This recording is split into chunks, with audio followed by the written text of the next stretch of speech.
Congo-Mikili. Donc nous sommes à Ottawa dans le département des affaires étrangères, le ministère qui s'occupe particulièrement de l'Afrique. Le mouvement Le Carton Rouge et ses associés sont venus directement ici pour parler des affaires qui se passent au Congo-Brazzaville. Qu'est-ce qu'ils ont dit? Qu'est-ce qui s'est passé? Nous allons les voir tout à l'heure et ils vont nous dire ce qu'il en est ressorti de cette réunion. Nous avons donc M. Sosten Samba qui a donc participé avec le mouvement Carton Rouge et partenaires. Qu'est-ce qu'il en est sorti? Qu'est-ce qui a été dit? Est-ce que cela s'est bien passé selon vous, M. Samba? Mais comme vous l'avez su le dire, nous avons été reçus au ministère des Affaires étrangères pour parler des questions congolaises. Donc nous avons été reçus, l'interview s'est bien passée, la rencontre a été très productive pour nous parce que nous avons exposé le problème du Congo. Nous avons demandé que le Canada prenne le leadership au niveau des Nations Unies afin de sanctionner le gouvernement de M. Sassou Nguesso. C'était une rencontre très constructive. Voilà en gros. Et nous pensons et nous adressons ce message à tout le monde, que n'ayez plus peur, sachez que le Canada est avec nous. Est-ce que vous êtes en train de dire que ce qui a été dit, c'est que le Canada s'est engagé pour vous aider? Madame, il y a des choses qui ont été dites parce qu'il pleut que je ne peux pas évoquer ici. Mais sachez que le peuple congolais, dorénavant, n'est plus seul. Parce qu'il pleut, je ne peux pas tout dire. D'accord. Là, je vois que vous êtes avec dans d'autres partis, comme M. Mbani, le président Cure, on a M. Jean-Paul, donc vous venez de Brazzaville.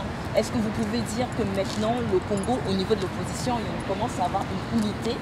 Il y a une unité. Comme vous l'avez su le mentionner, le président du parti Cure, M. Ludovic Mbani, M. Jean-Paul Ounavagili, un des grands conseillers acteurs politiques au Congo-Brazzaville, et vous-même ici, il y a l'unité. Et au Canada, nous avons pensé qu'il fallait aussi qu'il y ait l'unité de tous les partis, de tous les groupements politiques, afin de donner une réponse commune à la politique de notre pays, le Congo. D'accord. Ben, la question s'adresse à vous. Est-ce que vous allez continuer cette unité? Vous serez avec M. Samba le 5 septembre, Merci pour ce temps de parole. Vous devriez d'abord savoir que nous sommes sur les traces du FROCAD, que nous supportons, que nous soutenons avec énergie.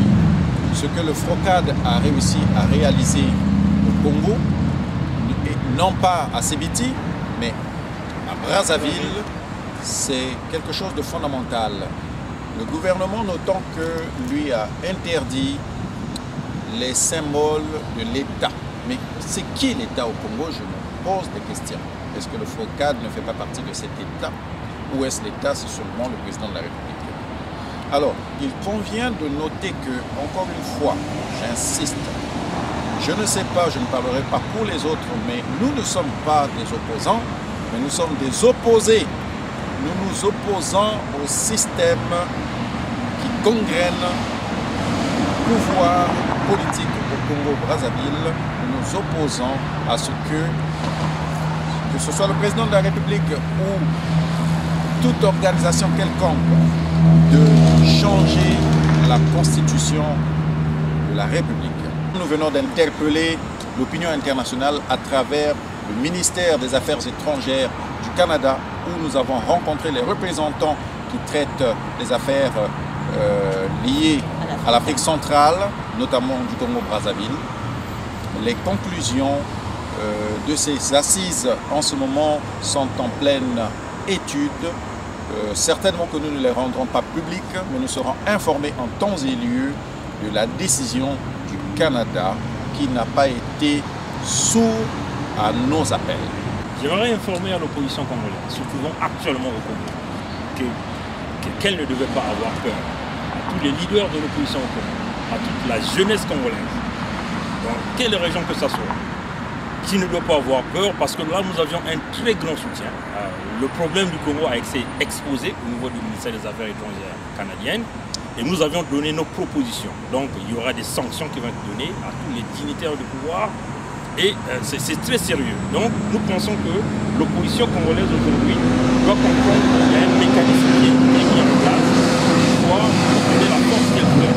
Nous pensons que si M. Sassou Nguesso avait cette sagesse, il est temps pour lui de pouvoir On pensait qu'il pouvait chercher une retraite paisible que de pouvoir rentrer dans des complications de vie et qui d'ailleurs qui vont se suivre si jamais il voulait aller en force.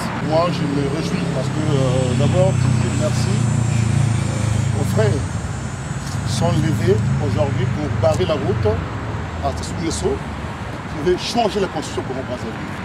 Bon, je me réjouis parce que nous avons été bien reçus ici. Nous sommes venus dire aux Canadiens qu'il y a un pays qui existe, comme le Congo-Brazzaville, et que donc il y a urgence.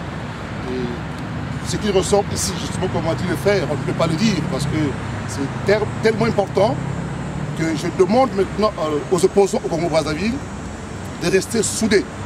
Parce que le Canada est derrière vous maintenant. Vous avez la preuve que nous sommes là. On a été reçus, très bien reçus d'ailleurs. Et puis, pour terminer, je vais dire une chose. Comment le président Sassou Nguesso peut opposer son peuple?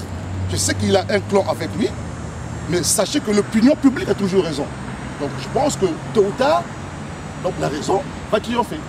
Donc je pense qu'il est au moment, il est temps pour lui d'arrêter de faire ce qu'il fait et de pouvoir prendre la retraite comme a dit le frère.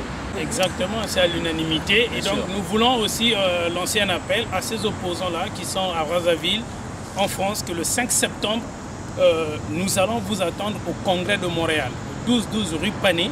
C'est là-bas que nous allons sceller le sort. Donc, et peut-être que nous allons dévoiler à ceux-là qui vont venir tout ce qui a été dit au ministère des Affaires étrangères ici.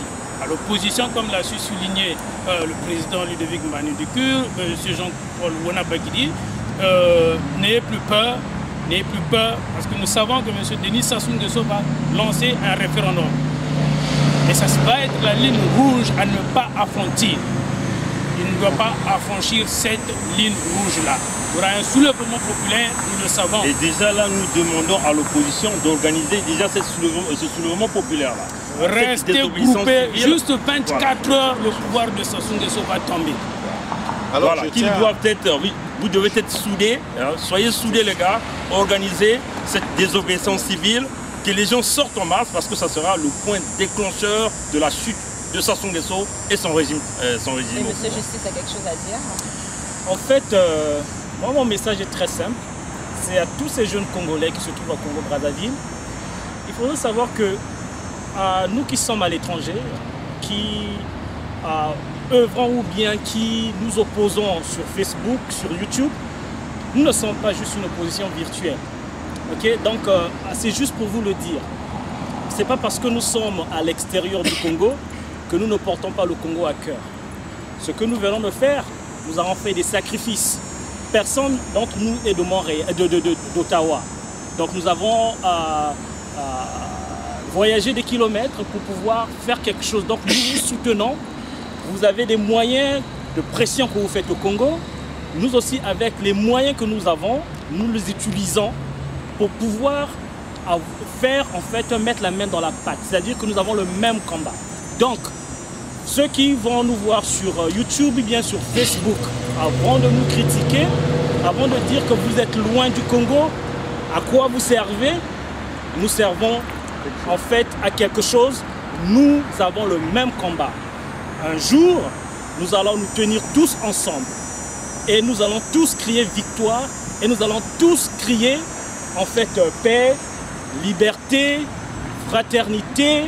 En fait, nous allons crier un ouf de soulagement quand le régime de Brazzaville va s'en aller.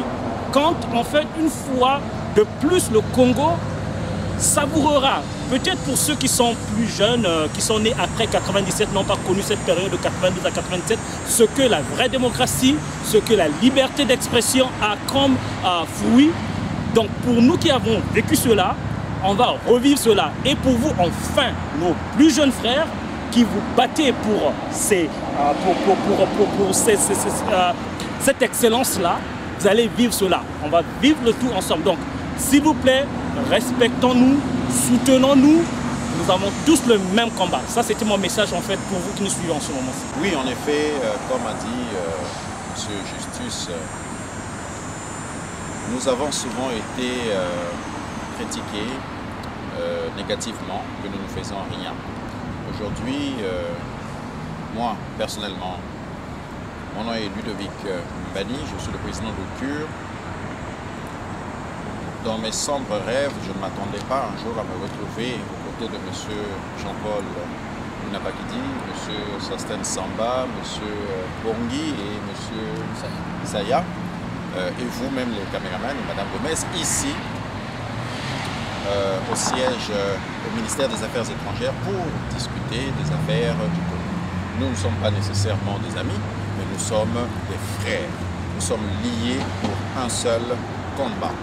Et ce combat, c'est celui, non pas de déstabiliser un pouvoir ou un quelconque président de la République, non, mais pour enlever, retirer le mauvais système qui s'est ancré dans notre nation, qui pourrit la vie des Congolais. Alors, comme a dit mon frère ici, on n'a rien à voir avec le pouvoir tel qu'il est là en ce moment. Tout ce que nous voulons, c'est le changement afin que le droit de succession soit obligatoire. Parce que c'est une obligation, c'est la succession. Nous sommes tous des Congolais. Nous voulons donner une vie heureuse, une fin de vie heureuse à notre président de la République. Nous lui donnons encore la chance de se ressaisir et d'aller de l'avant.